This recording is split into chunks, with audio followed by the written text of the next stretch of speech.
as Abraham was coming into Esther, I just had this even clearer knowing of just how important your work has been.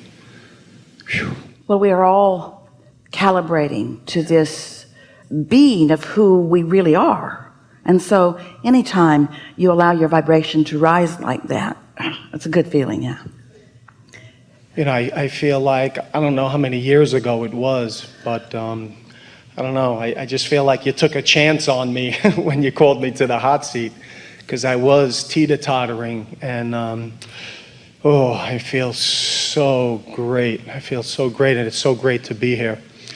So my question just kind of moves along with all of that. I'm doing this great work. It's called quantum healing hypnosis, and what it does is connects people to their higher self.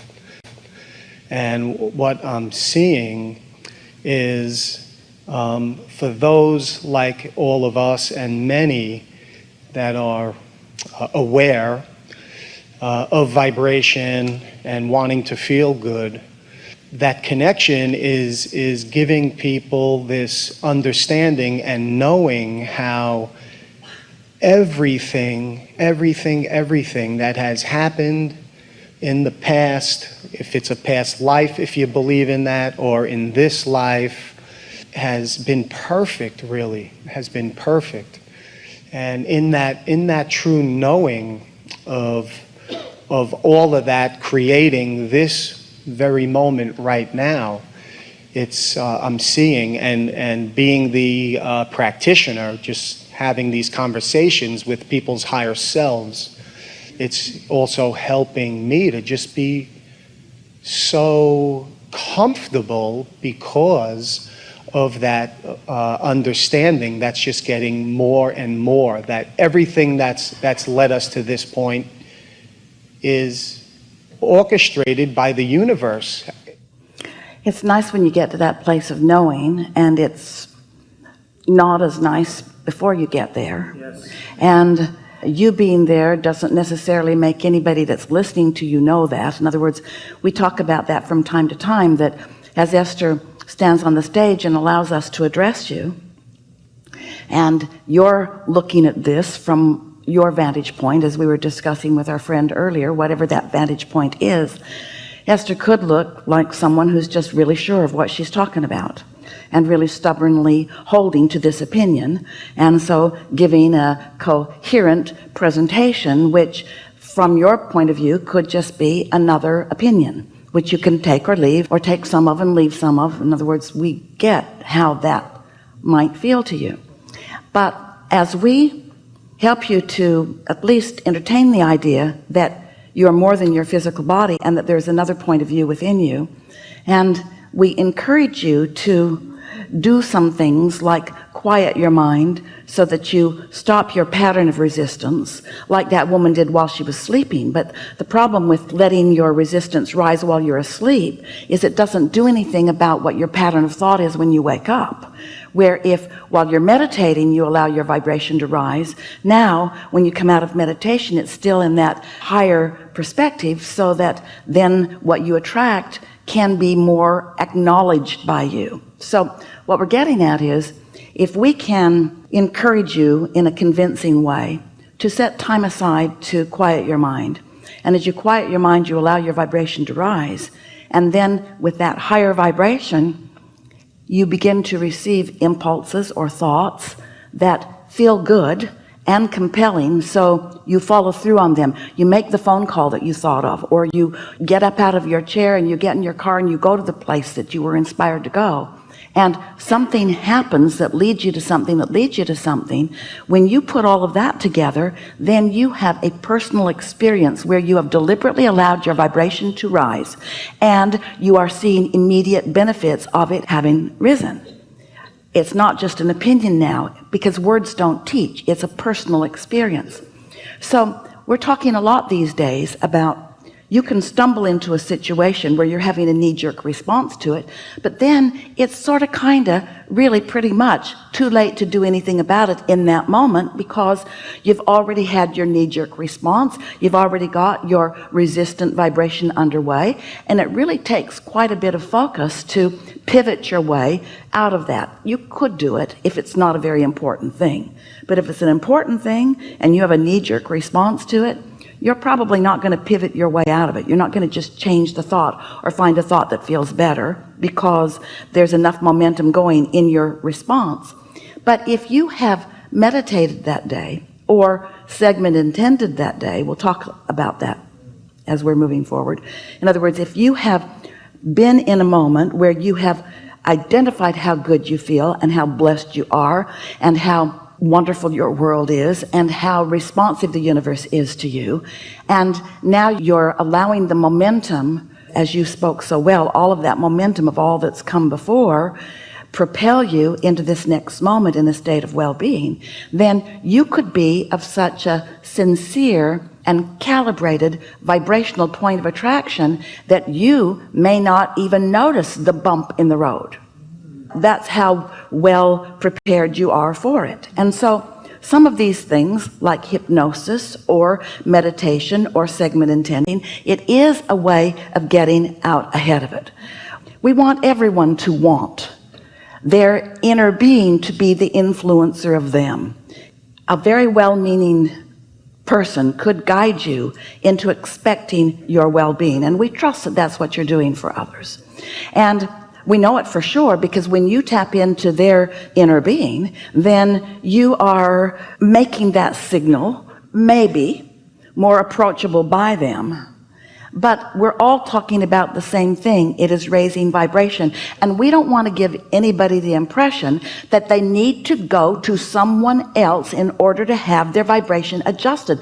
That's what humans are doing all over the place all day. You're adjusting your vibrations to each other too much. That's why you're not allowing your natural well-being. And so, it's a wonderful thing when people like you can approach a person and tune in to who they really are and what they really want, not the moment that they're living. Oh, that's such a gift. When you stood before Jesus dripping your illness, he saw not your illness, he knew your wellness. And you could say he hypnotized you into your wellness because he knew your wellness in such a powerful way that there was no equivocation in his vibration. There was no wobble in his vibration because he was in concert with who you really are and what you really want. And that's what really good teachers do for others. You hold the vision of where they want to be and you do not look at where they are.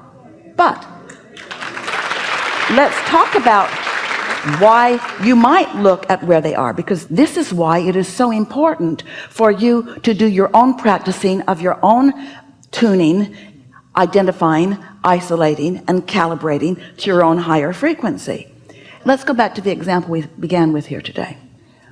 If Esther were standing in that line and she were upset about something or just in a bad mood about something, so that vibration of not being appreciated were active within Esther, then when this woman started complaining, Esther would have been her best friend. Even if she didn't say anything vibrationally. You go, girl, you tell them. You tell them. Let them know what they're doing wrong here.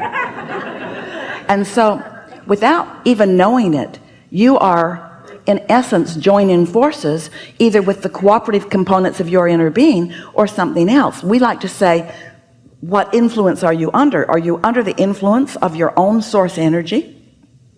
So when Esther had those couple of thoughts where that could have led her into joining in, they were so inconsequential in relationship with, in other words, you could not stand and hear that without having a flicker of it in your vibration. But her stability was someplace else.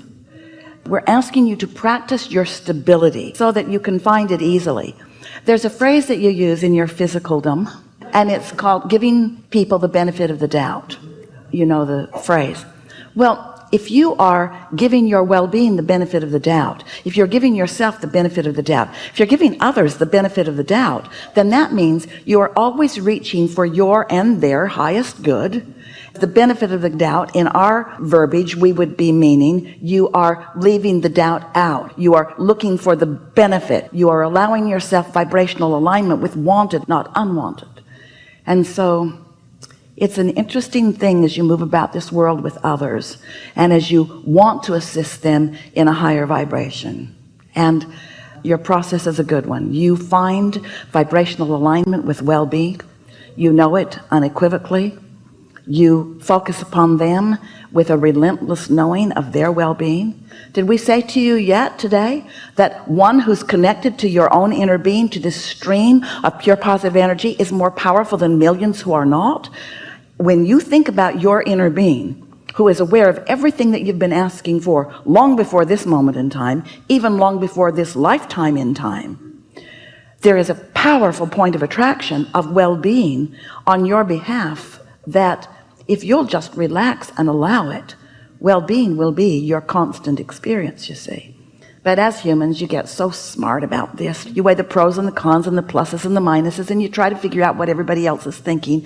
And every single time you try to even acknowledge what somebody else thinks about something, you entertain that vibration within you and you introduce a wobble. You just can't think about what you want and think about its absence without introducing some wobble in your vibration, which makes you not a vibrational match to your true power.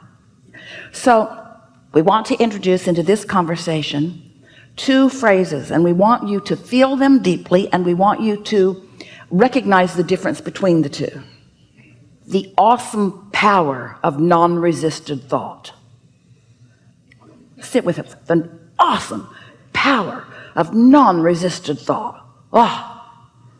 This is the power, this is the energy that creates worlds, and it is at your fingertips when you have non-resisted thought, when there is no doubt within you, when you know it singularly.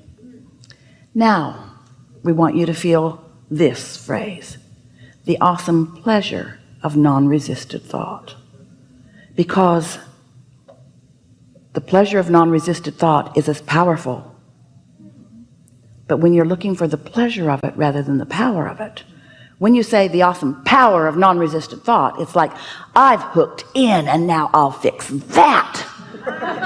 Oh, now you're focused on that. You're not powerful. See what we're getting at? But if you are reaching for the awesome pleasure of non-resistant thought, now your vibration remains clean.